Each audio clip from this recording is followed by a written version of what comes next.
Now let's chill out and talk some Canadian hockey.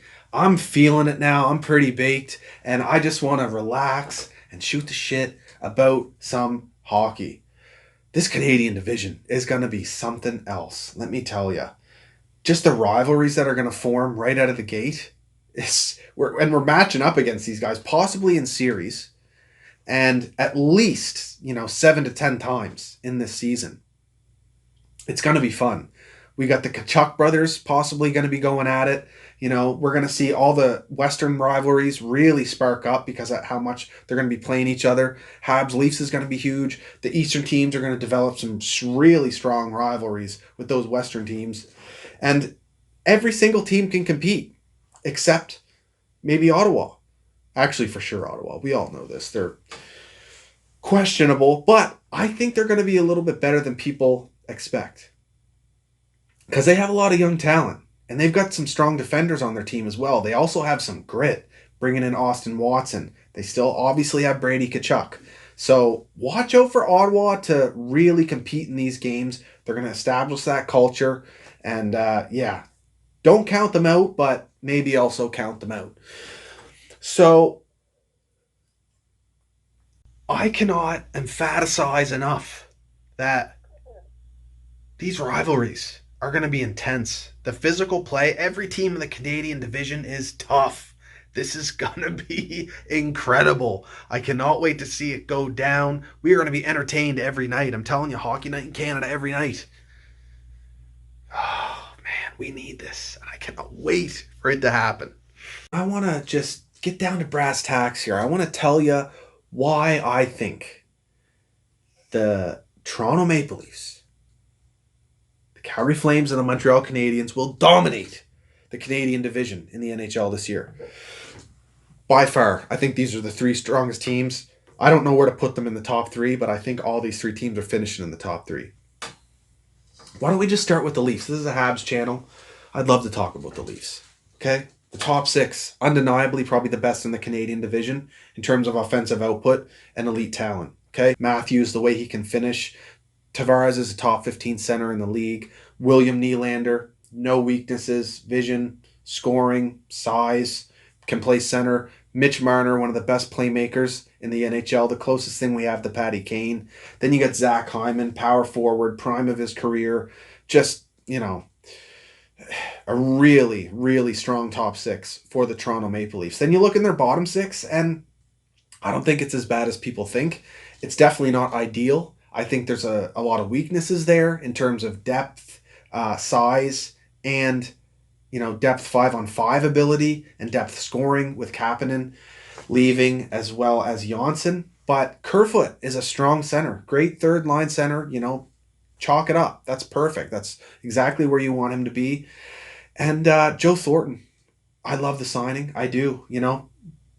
People want to say it doesn't make sense, but I don't see how Joe Thornton does not put up huge numbers in Toronto, especially in a short season. His playmaking ability and smarts will keep him alive despite his age, and the talent on the Leafs. Like, obviously a lot of Joe Thornton's points are going to come from the power play, but why wouldn't you try him 5-on-5 with Matthews and his finishing ability? I feel like that's a match made in heaven.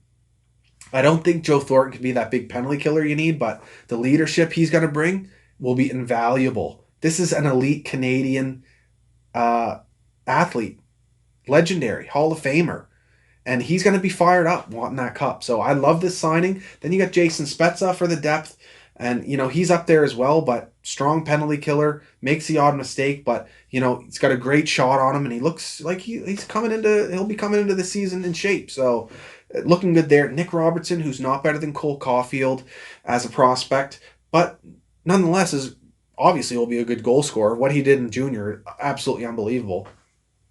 So I think the bottom six is good enough so that the top six can make the difference and carry them. And the defense, I think the defense is improved with Brody, in terms of defensive play. He's not going to get the numbers that Barry did, but you don't need that offense. You need the defense. And I think that's going to help them out a lot.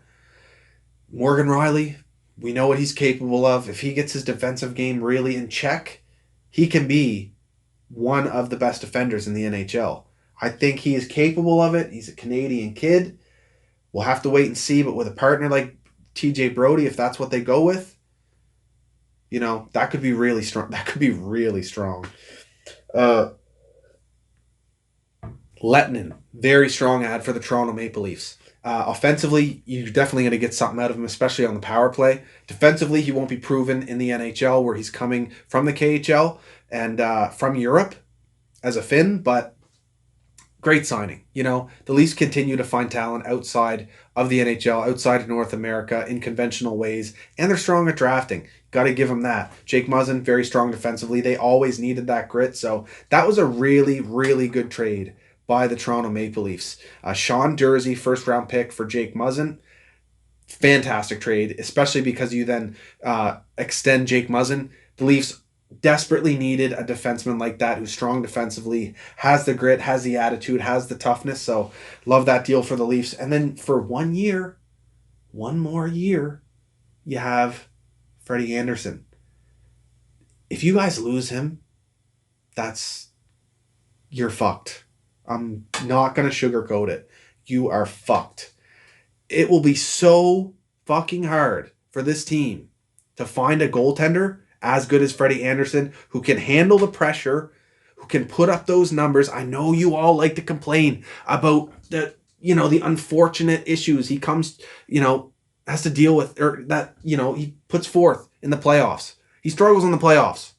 We know this. But he is an elite goaltender. You guys have been fucking running him dry. And then by the time playoffs come around, he's exhausted and he doesn't have that extra edge. It's obvious that this is what is happening.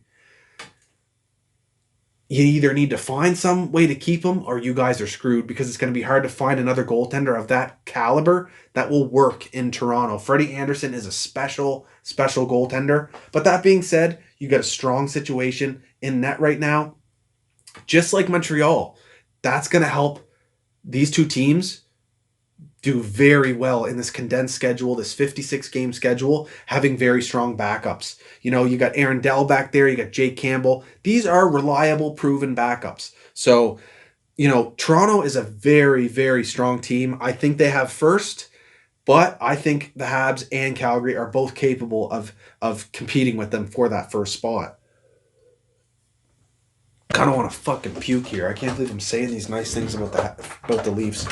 I might have went a little overboard if we're being real. Because I just got to balance this out. The Maple Leafs leadership sucks. You're not a strong 5-on-5 team for the most part. The depth is very questionable. You got a lot of question marks on defense. You really do. A lot of changes happened. I just don't know. Anyway, this is what this is about. We're going to have some laughs. Fuck it. Let's go.